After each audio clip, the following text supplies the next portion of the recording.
Never always. For me, it should be never till I get more data. And I just want to remind you, you want a tool in the cath lab that tells you you do a good job, okay? So just bear with me till I just share some of the data. What are we trying to prevent? TLR, because there is so far no data to indicate heart outcome for any cutoff point, except in the FAME 1 and FAME 2. It took us a while to change our behavior, to take 0.8 at a cutoff that has been associated with good outcome. But look with me for a second in the TLR, 6.5, 4.5. So this made its position in the guidelines to make us assess intermediate lesion. Now we want to move to a next step. We want to stent artery, and then we want to do an FFR post-stenting to tell us we did a good job. So first of all, without doing PCI, without doing post-FFR PCI, we could achieve 4.5 to 6.5 TLR. No hard outcome here. Now let me take you a step back and say, let's throw imaging at the table. Watch the TLR in the imaging arm and in the angio arm. Angio arm in the ultimate reach a TLR of 4.5. Definitely imaging better was 2.5.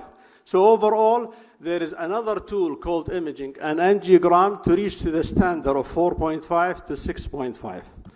I give you the point that higher FFR, post-PCI, associated with good outcome. But why? Is it because I did not do a good result? Or is it because there are too much diffuse disease in that artery, and there are factors like the microcirculation? So let's start with the first point. What is the best FFR that I should shoot for post-PCI? This is from the IFR or the FFR search. Look at the curve. FFR of more than 0.95 versus less. Look at the TLR rate, 11.6, 18.4. And try to remember the number we showed in the previous two slides. More importantly, when you collect all the data for post-PCI FFR, where does it lie? The worst is less than 0.8. Most of the FFR is more than 0.85 to 0.9. We do not achieve good FFR post-PCI by angiography. I totally give you that, which means if I use imaging in addition to try optimize it, I'm going to reach to that level, which is more than 0.95. I'm going to convince you at the end it's hard to achieve. So is it a marker or is it something prognostically important? So far for me, and this is my interpretation of the data, you could make your own, but the reference is there. It's a marker of diffuse disease, but you should not aim for it. So what is the impact of the post-FFR? Can you imagine using a tool to tell you what to do in the cath lab post-PCI, and its discriminatory power is really poor, as manifested in the receiver-operator curve. Good number is more than 0.8. So if you want to shoot for a tool with high sensitivity and specificity, it should be more than 0.8. How much the LAD? Like if you are the most important vessel, which we want to use post-FFR in, the discriminatory power of an FFR in the LAD was very poor. And even the cutoff for the post-FFR for PCI in the LAD was targeted to be lower, 0.87. There are some explanation for that. So for me, if I want to use a tool to tell me, did I do a good job or not, I have to have a consistent result, and I have to have an explanation why the LCX is different, why the RC is different, and why the LAD is different.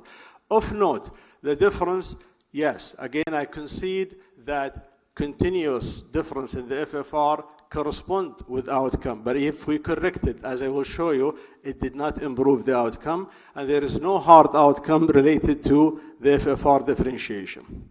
So, how many factors can contribute to your post-PCI FFR? Multiple factors. And if you assume that you're going to adjust for all this, you're still left with two values, one for non-LAD and one for the most important physicians, which is the LAD, and unfortunately, this one is not discriminatory.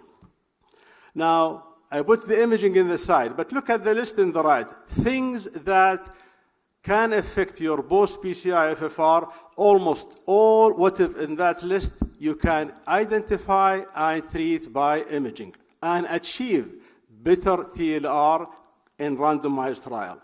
But let's just throw something at the mix here.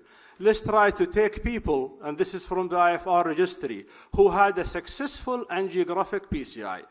They took some of those patients and they looked who did have an IVUS optimization post FFR.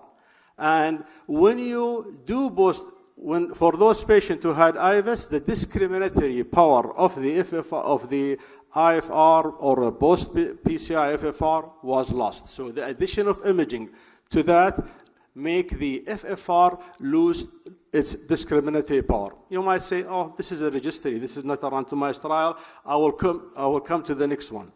Now, FFR React, a good study which is basically try to look whether we can optimize patient post PCI. This is a well-conducted trial, single center, but basically what they say is they all work in the same cath lab as my colleague, Dr. Nadia, and they want to achieve the best result. I got an FFR less than 0.9. I'm going to throw an image, and I'm going to see what will the image add to me. So what did it add?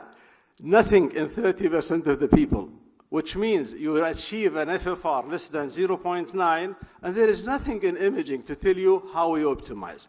But 60% you added additional stent or you post dilated. And look, your lumen area clearly increased in the IVUS group, so as your FFR. But did it reach to the cutoff, which is more than 0.9? Unfortunately, it didn't, and there was no difference. There was no difference in the outcome. So that, for me, is make me less reluctant to use this tool, because even in the best hand, 20% did not achieve an FFR more than 0.9 with imaging. So target FFR is even better. Basically, we took patient without imaging, and we said we're going to do this complex algorithm using an IFR pullback to calculate the gradient across the stent, post dilate, maybe add more stent, or this result. This trial is going to nail it for me. It's going to make me do both PCI, FFR, and everybody. Unfortunately, again, it did not lead to a significant difference in the percentage of patients who led to that target. So, for me, I want to add to the mix something which I have no control over, the IMR. So how many of those patients who you're trying to achieve more than 0.9, which is the presumed cutoff, will not achieve that because there are so many variables with a strong prognostic value in the IMR. So this has been clearly shown to be associated with hard outcome. So multiple trials, but I will tell you my summary. Yes, I bought into using IFR, FFR, and telling me not or to do a PCI. Post PCI, FFR, maybe, but extremely selective. And if you give me 1 second for the slide, because I waive my 2 minutes rebuttal, I will change my mind clearly when the defined GBS come, which will tell me if an IFR pullback strategy is better than non-IFR pullback strategy with clear hard outcome. Thank you. Shukran.